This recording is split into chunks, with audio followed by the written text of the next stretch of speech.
Bonjour, Practical Dreamers. It's Claire from integrallyalive.com.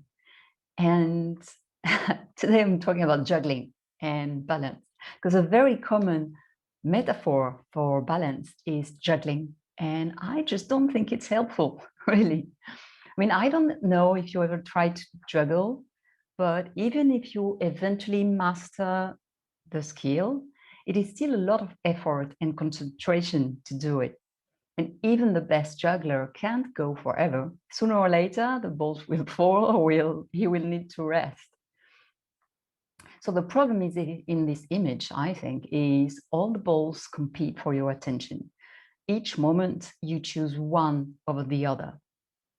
It's like they had nothing to do one with each other. And so we believe, following this image in this metaphor, that the solution for better balance is to do the same thing, so juggling, but juggle better. So learn to juggle with more balls, or learn to juggle higher or with more ease. But again, even the best juggler can't go forever. Sooner or later, the balls will fall, or you will need to put them down. So what if the balls weren't competing? What if it's not like each time you choose one, you need to forget about the other? It's like one or the other. I don't think seeing the areas in your life as random balls is a helpful image. What if each element in your life was connected? Because, hey, they are connected. Elements in your life are connected. So what if you would turn this image and see it like it is? And so when you hold one, it supports the other ones. And when you touch one area, it impacts all the other areas in your life. Because that's what's happening. But sticking with that juggling image is not helpful, because it means that now they are competing, while I think they could work together. Because, well, let's talk about challenge. A challenge really is, to me, an element showing that it's disconnected from the rest and it's seen as a competitor. So, for example, you will work late or work earlier, like limit your sleep to work more. Choose work over health. You feel like you need more time to finish all the tasks you have. Or for the same kind of reason, you could choose, or feel like you don't have choice, by the way, but to not see your friends, and so have the time to do your work. And then you could maybe feel resentful or anyway guilty when you do take time off and see your friends, because your unfinished to-do list is running in circles in your head. And all of this, like choosing work over health, choosing work over relationship, choosing work over anything, it can be a good short-term strategy if you have some deadlines, but it's not sustainable. And if it happens every time you have a deadline, maybe there is something wrong in your scheduling and managing your time. But in any case, it is not sustainable. So again, maybe as a short-term strategy, it can be okay, but on the long term, you need something else. And it might look and feel like it is not by choice.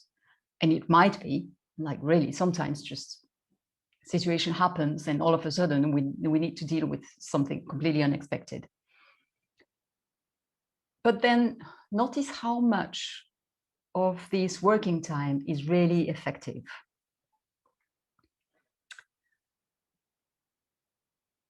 And now, so okay, we make that compete, but how can we integrate the challenges? What if, okay, a challenge is disconnected, how do we connect it to everything else? So what if instead of opposing health or relationships and work, for example, what if they were allies? How could we turn this on its head? How would it look like actually in your life? Take a certain and imagine how would it would like to have relationship and work together, to have health and work together, cooperate. Because health and relationships are resources. So for example, a great belief to have is to think that if I'm healthy and well rested, I will work more efficiently. So maybe I need less working time because I can focus better. I can make decisions better because I don't have a fog brain because of the lack of sleep, for example. And it feels way better to work if you are well rested also. So when it feels better, it's also easier to do when you don't spend mental time to just feel resentful or to just overcome the resistance to do it. Also, let's take relationship. I don't know about you, but one of the best way for me to meet my deadline on a day is knowing that I have a meeting with a friend afterwards. It's like, no matter what, I will stop at that time, and for a great reason. So it makes it really easier to focus. And when you might lose your focus, well, it's easy to come back to, if I lose time now, I won't have time with my friends. So you have a good reward in place throughout the system. It makes it easier. This is just two really simple ways to make them work together and to help you stay on track and finish on time and be more effective in your work so that you can rest better, so that you are more effective in your work, so that you, etc., etc. And then you can see your friends because you were more effective. And so it's all coming together in a system. So that's my point. Balance is not about juggling better. It is about creating a system where every element supports each other, where they impact each other in a supportive and positive way. And we are coming to one of my favorite words in the word, which is tensegrity, the tensegrity model, which is also a very nice word for cocktail parties. And I will put an image on the website so that you can get this better. But the tensegrity model came from architecture in the 60s, and it comes from the idea of a balance between two forces, compression and tension. And in that model, and I won't go too much in detail about that, I might actually do another video about that, but these two forces, compression and tension, they are not seen as opposites in this model, but they complement each other. They work together and they form a self-regulated, super interesting, self-regulated and resilient structure. And why is it so self-regulated and resilient? Because each time you touch something in the structure, it impacts everything else. So everything else in the structure, every other element is connected to that one and adapt itself to support the element you just modified. By the way, your body is a tensegrity model in some way. Our body always is adapting and supporting other elements to adapt to outer and inner circumstances. Coming back to our balls, and to end up like on this, what are your balls? What are things in your life like that you feel, oh, this is really a challenge, and you feel like it's competing against everything else, it's disconnected, cannot feel the relationship between it?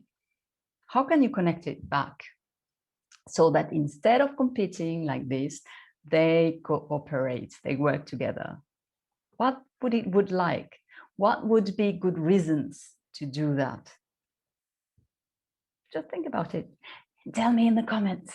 I'm always super curious to know how you use this. I hope it was helpful. You know, boom, life just got easier. I hope so. And thanks for being here. Subscribe to get more, spread the fierce love, share it to anyone who needs to hear that. And, you know, see you in the next video. Until then, enjoy the connecting. Bye.